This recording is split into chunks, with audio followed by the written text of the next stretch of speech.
Puis en sport, une journée des derniers matchs de la première journée de la phase de groupe assaisonnée des scandales à Limbé. D'abord le temps soustractionnel de Gianni Sikazwe et puis le mauvais hymne de Nachid Al-Ouattani, l'hymne de la Mauritanie. Il s'agit bel et bien de la CAN Cameroun 2021.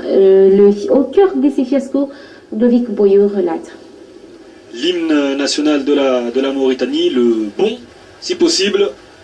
La Mauritanie, printemps de l'harmonie, fière du livre intouchable. En tout cas, pas au Cameroun. Tout peut être touché par ici.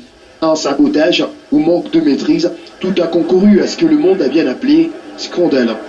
Le Mourabitoun se concentrait, attendant répondre oui à l'appel de toute la nation.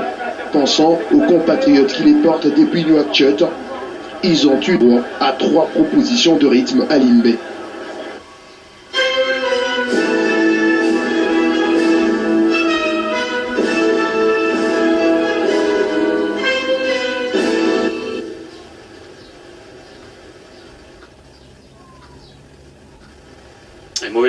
Mauvais hymne pour la Mauritanie.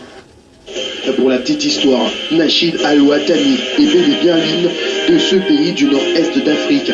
Cet hymne était certes révu en 2017, mais c'est en 2019 que la Mauritanie a participé à sa toute première Coupe d'Afrique des Nations en Égypte. Donc, la CAF n'a pas eu d'excuses. Des joueurs qui veulent avoir leur hymne. Finalement, on n'aura même pas d'hymne national pour une rencontre internationale.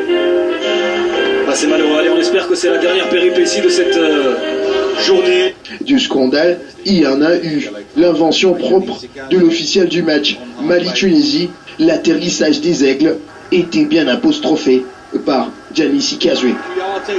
Problème de chrono ou mauvais réflexe. Dans tous les 2 cas, l'arbitre zambien est au cœur d'une polémique qui discrédite encore une fois, aux yeux du monde, le football africain. Après des suspicions de corruption en 2018, le Zambien a créé son temps. Le temps dit soustractionnel. Désormais, on devait s'y habituer dans les mondes sportifs, dans un match de football. À la 85e minute, les 3 coups ont retenti, puis à la 89e, qu'est-ce qui a bien pu expliquer ce fait? La vérité est devant.